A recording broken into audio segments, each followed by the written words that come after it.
this is Trista from Zero Casualties, and today I want to share with you how I make my sourdough pretzels. So in the next clip, I'm going to show you a different angle of me making the dough. I'm still going to have my book out, and the book I use is the Sourdough Bible, this particular one by Stella Brown. It has a lot of great recipes. This is where my main bread recipe comes from. So it's not my own recipe, but I love it, and I put different toppings on it and I shape them a little bit differently. So I welcome you to join me. All right, we're gonna go through what to put in this recipe and what all it takes to produce it. So first of all, very important is the sourdough starter. So in this recipe it says sourdough discard, which is what the extra you get rid of after you feed your starter. But what I do is I have my discard, but then I feed it a little bit just because I want the pretzels to be puffier and nicer. So this is my jar. It's really bubbly. You can see that. So I also have my new jar here because any I have left over, I'm gonna kind of refresh it and put it back in the fridge for next week when I make my bread and pretzels again. I always make both every week, so I'm not wasting anything in this process. So we want 1.5 cups of this. I call my starter Mr. Yeast. I let my son name him and I thought it was very clever. So we want 1.5 cups of this. Nice and bubbly.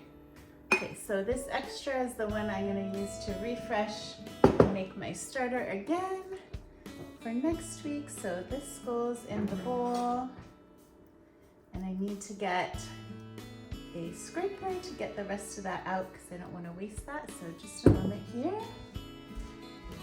I will get that out, and I'll get all that good stuff into the bowl.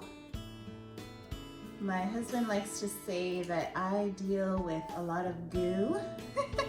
I'm a tender of goo and organisms and living things because I love the sourdough starter, and I also like to make my own yogurt. So every week I'm dealing with these things. And they're very bubbly and fun, which I love. So then we have the 3.5 cups of the bread flour. I keep it here in this container, and I'm gonna scoop that out. I kind of level it with the lid. 1, 2, 3 and a half. I always still have this cookbook here with me because I have the bread recipe memorized, but I don't have this one memorized yet, so I want to make sure that I have everything.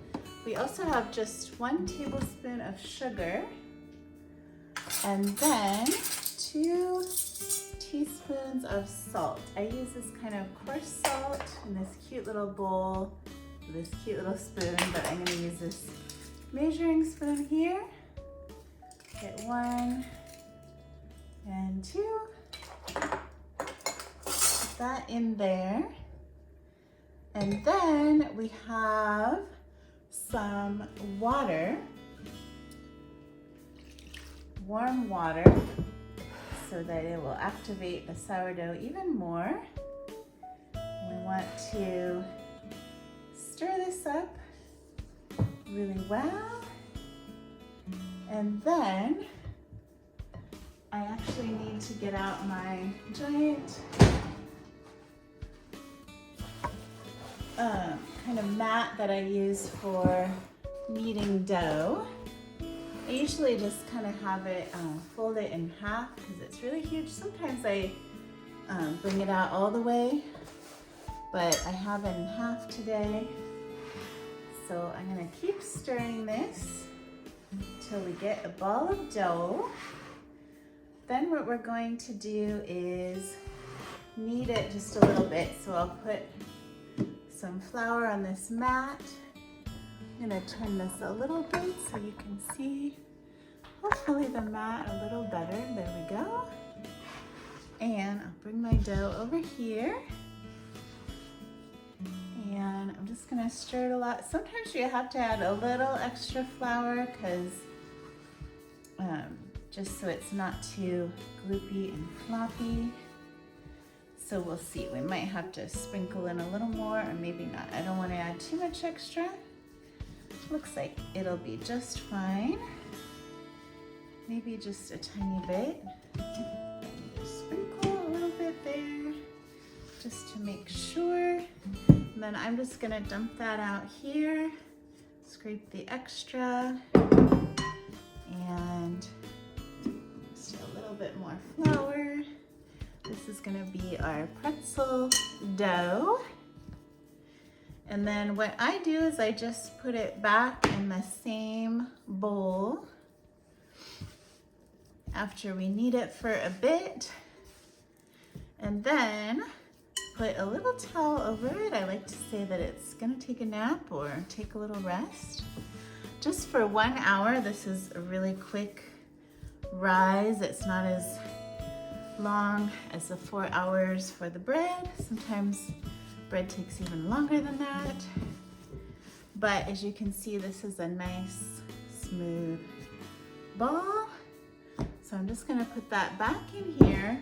I'm gonna take this towel, cover that, and I actually like to use the oven with it turned off, just so it's nice and warm. If the day, well, it's sunny, I could probably leave it outside too, but there's no drafts here, so I'll just close that up, set the timer for 1 hour, and we are good to go. So I will return in a little bit to show you the shaping of the sourdough pretzels. See you in a bit with my sticky hands. Bye. 1 hour later. Hello, welcome back. And we now have our pretzel dough that's nice and fluffy and risen. So I'm gonna take this bench scraper and divide it in half first, because I'm going to make half one flavor and half another flavor. I brought in from the garden some fresh sage and also some fresh oregano that I'm kind of chopping up over here. Sorry you can't see everything at the same time, but anyway, I'm chopping these up real quick. And so in 1/2 of the dough, I'm going to put the sage and kind of mix it in. And I'm gonna save a little bit for the topping so that I can put those on 4 of the pretzels, and the other 4 will be the oregano ones. So I save a little bit for the top as well. So I'm gonna just mix in the herbs a bit. I'm gonna add a little more flour to my board. Get that going, mix in the sage, and mix in the oregano. And the stove is nice and puffy. So I'm basically gonna make 4 pretzels out of this and 4 out of the other one. So let me mix in that oregano. Have a lot of oregano growing out in the garden and a little pot of sage on the deck. So I like to use those along with rosemary and thyme and other stuff I have in the garden. Pretty soon I will have other things, marjoram and some lavender and some other things, so I can experiment. So here we have the oregano one, here's the sage one. I'm going to divide each of those into 4, and then we can shape the pretzels.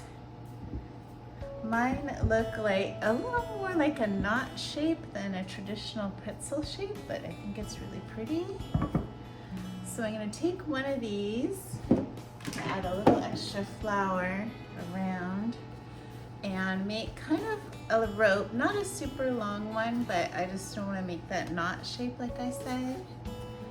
And kind of bring it out a little bit, roll it around a little bit. Doesn't have to be perfect. And then I just kind of loop it around, but I need it a little bit longer.